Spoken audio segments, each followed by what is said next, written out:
मैं अपने प्रेस के साथियों का बहुत बहुत धन्यवाद देता हूं। पूरे समाजवादी विजय रथ की यात्रा में आपका लगातार सहयोग मिल रहा है और आज उसी चरण में लगातार रथ यात्रा जिले जिलों में जनता से सीधा संपर्क के लिए समाजवादी विजय यात्रा समाजवादी पार्टी निकाल रही है और इधर लगातार समाजवादी पार्टी को बड़े पैमाने पर समर्थन मिला है। जनता विकल्प के रूप में समाजवादी पार्टी के साथ खड़ी है और मुझे पूरा भरोसा है जिस जोश और उत्साह और जिस तरह का सहयोग और समर्थन मिल रहा है, आने वाले समय में उत्तर प्रदेश से भारतीय जनता पार्टी का सफाया होगा। भारतीय जनता पार्टी ने अभी तक जनता को पिछले 4.5 साल में दिक्कत, जिल्लत और किल्लत के अलावा कुछ नहीं दिया है। भारतीय जनता पार्टी ने जनता को दिक्कत, किल्लत और जिल्लत के अलावा कुछ नहीं दिया है। भारतीय जनता पार्टी का काम करने का तरीका ऐसा है कि जिसमें दिक्कतें पैदा हो रही जनता के सामने, हर चीज की किल्लत हो रही है और हर वर्ग के लोग आज अपमानित महसूस हो रहे हैं। भारतीय जनता पार्टी का पिछले का 4.5 साल का कार्यकाल, जो लगभग 5 साल पूरे होने जा रहा है, हर वर्ग के लोगों को निराश किया है। किसान की आय दोगुनी नहीं हुई। आज किसान को खाद के लिए लाइन में लगना पड़ रहा है। डीएपी नहीं है, यूरिया नहीं है। अगर धान उसने पैदा कर लिया है तो धान की कीमत नहीं है। सरसों आ रही है, बाजार में सरसों का तेल महंगा हो गया। जब किसान की सरसों पैदा होती है तो उसे कीमत नहीं मिल रही है और जिस समय उसे कड़वा तेल अपने खाने पीने परिवार को चलाने के लिए चाहिए तो उसकी महंगाई लगातार बढ़ाई है सरकार ने। जहां नौजवानों को नौकरी रोजगार मिलने चाहिए थे, नौकरी रोजगार छिन रहे हैं। सभी सरकारी संपत्ति ज्यादातर बेची जा रही हैं। जहां बड़ी बड़ी नौकरियां मिलती, रोजगार के अवसर पैदा होते, सरकार उस तरफ ध्यान न दे करके बढ़ाना नहीं, चलाना नहीं, उसको बेचने का काम कर रही है। बड़े बड़े विज्ञापन तो दिखाई दे रहे हैं लेकिन सच्चाई में नौकरी रोजगार नहीं है। भारतीय जनता पार्टी का हर वादा जुमला निकला, हर बात उनकी झूठी है, उनके विज्ञापन झूठे हैं। झूठ का फूल में अब कोई खुशबू नहीं बची है। इधर निवेश को लेकर के बड़े बड़े सपने दिखाए गए, निवेश पूरी तरीके से ठप है, जीरो है। निवेश आया नहीं, बेकारी बढ़ गई और कोरोना के समय पर लोगों ने देखा कि किस तरीके से जनता को अनाज छोड़ दिया गया। लोग बिस्तर के लिए भागते रहे, दवाइयों के लिए चक्कर काटते रहे और जब ऑक्सीजन जरूरत थी तो सरकार ऑक्सीजन भी उपलब्ध नहीं करा पाई। और अब तो बात साफ हो गई है, सरकार ये कहती है कि बिना ऑक्सीजन के किसी की जान नहीं गई है। इससे बड़ा झूठ धरती पर कोई नहीं हो सकता है। और वो भी बाबा योगी की सरकार अगर ये कहे कि यहां पर किसी की भी ऑक्सीजन की कमी से मृत्यु नहीं हुई है। हम सब लोगों ने देखा है कि लोग भागते रहे ऑक्सीजन के लिए, लोग भागते रहे दवाई के लिए, लोग भागते रहे अपने परिवार को बचा लें, लोग शमशान में लाइन लगा के रहे, लोगों को मदद नहीं की, जनता को अनाज छोड़ने का काम किया। लेकिन इस भावुक जनता ने इस बार मन बनाया है कि झूठ बोलने वालों का सफाया उत्तर प्रदेश से होगा। गन्ने का अभी भी बकाया है, बिजली महंगी हो गई है, बिजली का कारखाना नहीं लगाया, बिजली का कोटा नहीं बढ़ाया और कल के भाषण में कहा जा रहा है कि वो सस्टेनेबल गोल्स को, जो सस्टेनेबल गोल्स हैं यूएन के, सस्टेनेबल गोल पे काम कर रहे हैं और नंबर 1 है उत्तर प्रदेश।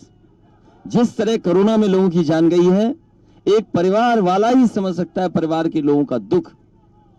जिसका परिवार नहीं, वो कैसे दुख समझेगा परिवार का।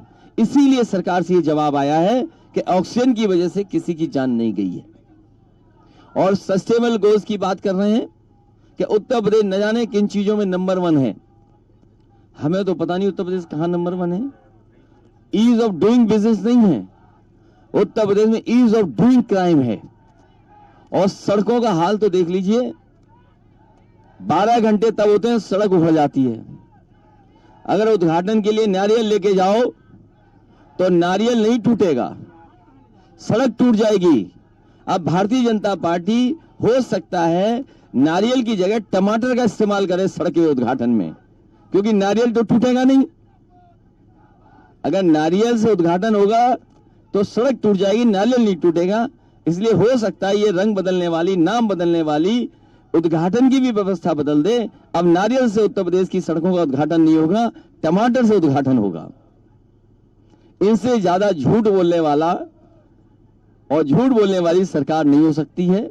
जो नंबर 1 कह रहे हैं वो कस्टोडियल डेथ में नंबर 1 है, नेशनल ह्यूमन राइट कमीशन की जो नोटिस मिलती है उसमें नंबर 1 है, भुखमरी में नंबर 1 है, किसानों की आत्महत्या में नंबर 1 है, सरकारी कंपनियों को बेचने में नंबर 1 है, बैंकों को बेचने में नंबर 1 है, और तमाम आंकड़ों में जहां पर खुले जानवर घूम रहे हो, गौवंश हो रही हो, वहां नंबर 1 है। जिंदा गाय को दफनाने में नंबर 1 है। कोई कल्पना कर सकता है कि जिंदा गाय को दफना दें? तो इस तरह लगातार सरकार फेल हो गई है। डबल इंजन की सरकार आपस में टकरा रहे हैं। डबल इंजन की सरकार, उत्तर प्रदेश में जो इंजन चल रहा है इस इंजन को हटा करके रहेगी जनता। और हमें भरोसा है कि जब चुनाव होगा तो उत्तर प्रदेश से भारतीय जनता पार्टी का सफाया हो जाएगा। पिछली बार यहाँ अमित शाह आए थे, उन्होंने जैन का जिक्र किया था और आपने उसका जवाब बटर से दिया था। आज वो फिर आ रहे हैं, निषादों की बहुत बड़ी रैली को संबोधित कर रहे हैं, जब आज आप अपनी रथ यात्रा निकाल रहे हैं, इसको लेकर क्या रिएक्शन है आपका? क्या भारतीय जनता पार्टी बेरोजगारी के सवाल पर क्या कहेगी? जिस तरीके से नौकरी छटनी हो रही है उसके बारे में क्या कहेगी? पेपर लीक हो रहे हैं उसके बारे में क्या कहेगी? बेकारी के बारे में क्या कहेगी? भर्ती जो लगातार स्टे हो रही है उसमें क्या कहेगी? 69,000 जो बच्चे हैं जो अभी भी पिछले कई वर्षों से आंदोलन कर रहे हैं उसके बारे में क्या कहेगी सरकार? और ईज ऑफ डूइंग क्राइम के बारे में क्या कहेगी? महंगी पढ़ाई के बारे में क्या कहेंगे? ये तमाम सवाल हैं जिनका जवाब भारतीय जनता पार्टी को देना है। और आज जनता को रोजी रोटी की जरूरत है। आज जनता का भरपेट खाना मिल जाए, उन्हें अच्छा पौष्टिक आहार मिल जाए। सवाल ये है, स्कूलों की पढ़ाई बर्बाद कर दी, पूरे स्कूलों की पढ़ाई बर्बाद कर दी सरकार ने, चौपट कर दी पढ़ाई बिल्कुल, स्वास्थ्य सेवाएं बिल्कुल खराब कर दी। जो सरकार झूठ बोलती है उसे क्या उम्मीद करोगे? कह रहे हैं कि सदन में कह रहे हैं कि 2 एक्सप्रेसवे बना के दे दी उन्होंने। भाई पत्रकार साथियों बताओ, बुंदेलखंड एक्सप्रेस में चले मत जाना, गाड़ी नहीं पलटेगी, गाड़ी गड्ढे में चली जाएगी। कह रहे हैं सदन में, कह रहे हैं मुख्यमंत्री जी कि 2 एक्सप्रेसवे दे दिए। इसलिए आज जैम की जरूरत नहीं है। जैम का मैंने बता ही दिया था आपको। झूठ, अहंकारी और महंगाई का जवाब उनके पास नहीं है। इसलिए एक बार जैम तो कह दिया, उसके बाद भूल गए। ये मंत्री बर्खास्त हों, सरकार हटाए, और मुख्यमंत्री जी का प्रिय, सबसे प्रिय चीज है बुलडोजर। वो कब लेकर के जाएंगे बुलडोजर लखीमपुर, ये बताएं सरकार। लगातार 18 तारीख से 28 तारीख तक आप यूपी में रहेंगे और ये भी लड़ाई बताई जा रही है कि ये लड़ाई मोदी की जा रही है। ये लड़ाई जनता लड़ रही है। उत्तर प्रदेश की जनता बदलाव चाहती है। ये सरकार झूठ बोलने वाली है, उस सरकार को हटाना चाहती है। उत्तर प्रदेश की जनता बदलाव चाहती है। उत्तर प्रदेश की जनता परिवर्तन चाहती है। जो मुख्यमंत्री 4.5 साल में बिजली के कारखाने का नाम नहीं रट पाए, जो टैबलेट नहीं दे पाए, स्मार्टफोन नहीं दे पाए, लैपटॉप नहीं दे पाए, अपने संकल्प पत्र में एक भी चीज पूरी नहीं की, अभी भी दूसरों की मेट्रो चला रहे हैं, दूसरों की मेट्रो को झंडा दिखा रहे हैं, दूसरों के एक्सप्रेसवे को अपना बना रहे हैं। जिला मुख्यालयों को 4 लेन से जोड़ने वाली सड़क कौन सी बना दी? और NHAI में भी भेदभाव हुआ। उत्तर प्रदेश को जितना मिलना चाहिए था पैसा, और प्रदेशों के तुलना में उत्तर प्रदेश को उतना पैसा, उतनी मदद सरकार ने नहीं की है, दिल्ली वाली सरकार ने भी। आप आज ही किया है, उसके बारे में बताएं। और जैसे आप दूसरे अलायंस पार्टनर के साथ रैली कर रहे हैं, उनके साथ भी होगी आगे चल के? मैंने आपसे कहा कि जितने भी क्षेत्रीय दल हैं, कोशिश रही है उनको साथ लाने की, और उसी कड़ी में आप लोग भी कई बार ये सवाल करते थे कि उनको साथ कब लेकर के आओगे। तो आज फैसला ले लिया था, कल फैसला लिया पार्टी ने कि उनकी पार्टी को भी साथ लाने का काम समाजवादी पार्टी करेगी। आने वाले समय में उनको भी गठबंधन में जगह दी है, उनका भी एक क्षेत्रीय दल है, उनको भी साथ लेकर के आगे चलेंगे। कांग्रेस के गढ़ में अब ये है कि जिस जिस जिले में जिस जिस पार्टी का प्रभाव है, जिस जिस क्षेत्रीय दल का जहां जहां प्रभाव है, वहां वो काम करेंगे और लगातार कार्यक्रम शुरू हो जाएंगे। अखिलेश जी, कांग्रेस के गढ़ में सर आज आप कांग्रेस के प्रति हमेशा समाजवादी पार्टी का जो रुख था सॉफ्ट रहा था, क्या लास्ट टाइम जो प्रियंका जी ने क्रिया की थी, उन्होंने जो बोला था उसके देखिए, ये इतना तैयारी के संग इतने अग्रेसिव आज आप? उत्तर प्रदेश में समाजवादी पार्टी ने लोकसभा की सीटें छोड़ी थी और हमेशा छोड़ते आए हैं, लेकिन विधानसभा हमेशा समाजवादी पार्टी जीतती आई है। तो ये चुनाव विधानसभा का है और विधानसभा का चुनाव समाजवादी पार्टी पूरी सीटों पे लड़ेगी। ये विधानसभा का चुनाव ही लोकसभा का चुनाव नहीं है। लोकसभा में परंपरा ये रही है, राजनीतिक हमारा पार्टी का और कांग्रेस पार्टी का इतना शिष्टाचार रहा है कि एक दूसरे के लिए ये सम्मान की और गुंजाइश की जगह रखते हैं। लेकिन विधानसभा समाजवादी पार्टी हमेशा लड़ी है और यहाँ पर समाजवादी पार्टी की बड़े पैमाने पे जीत हुई थी। आने वाले समय में अपील करने निकला हूँ कि 100% समाजवादी पार्टी को यहाँ की जनता जिता दे। कांग्रेस को हट जाना चाहिए, क्या लगता है आपको? ये कांग्रेस का फैसला है, लेकिन लोकसभा में समाजवादी पार्टी मदद करती है, लेकिन विधानसभा चुनाव अपना समाजवादी पार्टी लड़ती है। आपने उनका भाषण नहीं सुना? वो लोहिया जी को याद करने लगे। कम से कम लोहिया जी को तो छोड़ दो, डॉक्टर राममनोहर लोहिया जी को भी याद कर रहे हैं। बताइए, ये वो लोग हैं जो डॉक्टर राममनोहर लोहिया को ना पढ़े हैं, न उनके रास्ते पे चलना चाहते हैं। बाबा साहब भीमराव अम्बेडकर जी डॉक्टर राममनोहर लोहिया के सिद्धांतों से बहुत दूर लोग हैं, जो दूर लोग हैं, जिन्हें कोई मतलब नहीं उनके सिद्धांतों से, उनके फैसलों से, उनके कार्यक्रमों से, उनके आने वाले समय में जो विजन दे रहे थे उससे कोई मतलब नहीं था। तो बहरूपिया कौन है? बहरूपिया तो वो होता है जो कपड़े बदल करके आता है। कल आपके पड़ोस में आपके पुराने पार्टनर भी रहेंगे, राहुल गांधी का भी प्रोग्राम लगा हुआ है अमेठी में, तो दोनों लोग एक साथ। ये अच्छी बात है कि चुनाव करीब आ गया है, सब लोग अपने अपने क्षेत्र में हैं। चुनाव आगे करीब इसलिए क्षेत्र में है सब अपने अपने। हर पॉलिटिकल पार्टी अपने कार्यक्रम लेकर के निकली है और कार्यक्रम चला रही है जनता के बीच में, जनता को जोड़ने के लिए, जनता से मदद मांगने के लिए।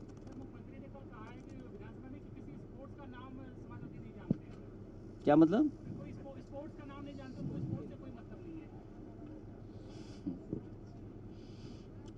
अब क्या बताऊं मैं आपको,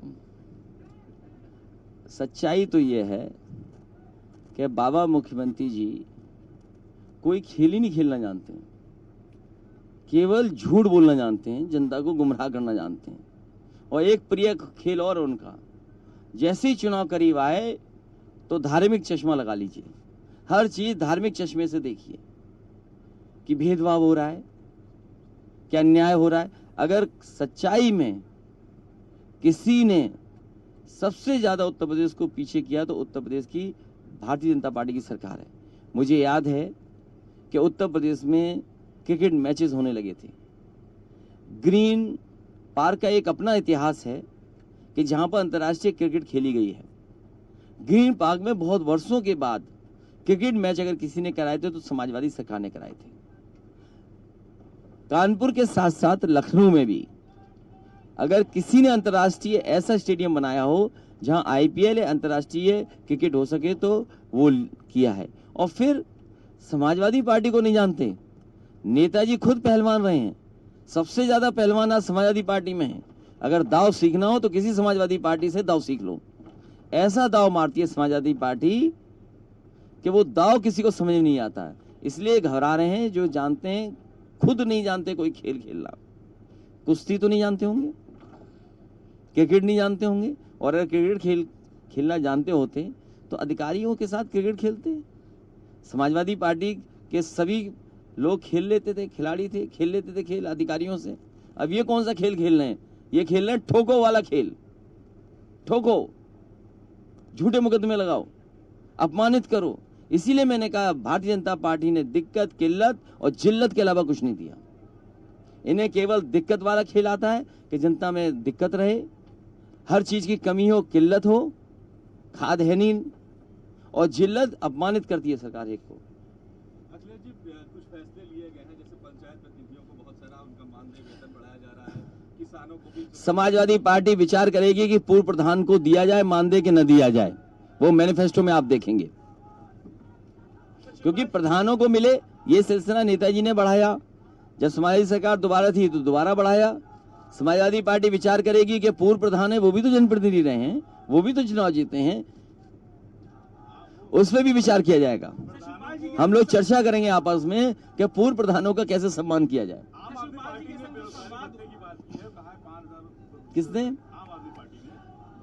आप इंतजार करिए, समाजवादी पार्टी का मैनिफेस्टो का इंतजार करिए। बहुत सारे नौजवानों को ठोस नौकरी और रोजगार कैसे मिल सके, उस दिशा में काम पार्टी करेगी। और इसीलिए आप सोचिए, SCL लखनऊ में आया, कितने हजार नौजवानों को जो सॉफ्टवेयर इंजीनियर थे उनको नौकरी मिल रही है। आपकी मेट्रो लखनऊ में आई, न जाने कितने प्रोफेशनल जो इंजीनियर्स हैं या टेक्निकल लोग हैं उनको नौकरियां मिली।